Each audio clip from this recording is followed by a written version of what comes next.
ഇന്നത്തെ Guruvayur അമ്പലനടയിൽ box office റിപ്പോർട്ടുകളിലേക്ക് ഇവർക്കും സ്വാഗതം. പൃഥ്വിരാജ് ബേസിൽ ജോസഫ് കോമ്പോൽ തിയേറ്ററുകളിലേക്ക് എത്തിയ വിപിൻ ദാസ് സംവിധാനം ചെയ്തൊരു കല്യാണ കഥയുമായിട്ട് തിയേറ്ററുകളിലേക്ക് എത്തിയ ഫാമിലി കോമഡി എന്റർടൈനർ സിനിമ മൂന്നാമത്തെ ശനിയാഴ്ച പിന്നിടുകയാണ്.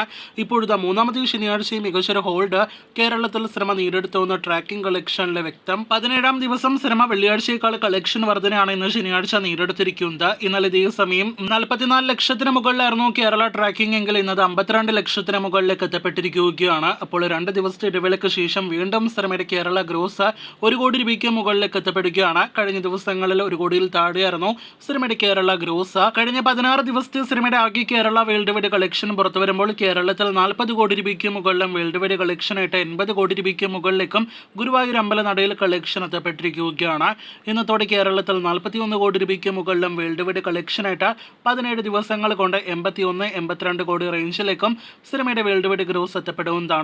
നാളെ ഞായറാഴ്ച കൂടി സിനിമയ്ക്ക് അടുത്തൊരു മികച്ച ദിവസമായി മാറുമെന്നാണ് ഇന്നത്തെ കളക്ഷൻ ട്രെൻഡിൽ നിന്ന് വ്യക്തമാകുന്നത്. പൃഥ്വിരാജ് കൂടി നിർമ്മാണ പങ്കാളിയിൽ ഭാഗമായി സിനിമ അങ്ങനെ തിയേറ്ററുകളിലെ ബ്ലോക്ക് ബസ്റ്റർ വിജയം കടന്നിരിക്കുകയാണ്. കേരള ഷെയർ മാത്രം 20 കോടിയിലേക്ക് എത്തപ്പെടാനുള്ള എല്ലാവിധ സാധ്യതകളുമുണ്ട്.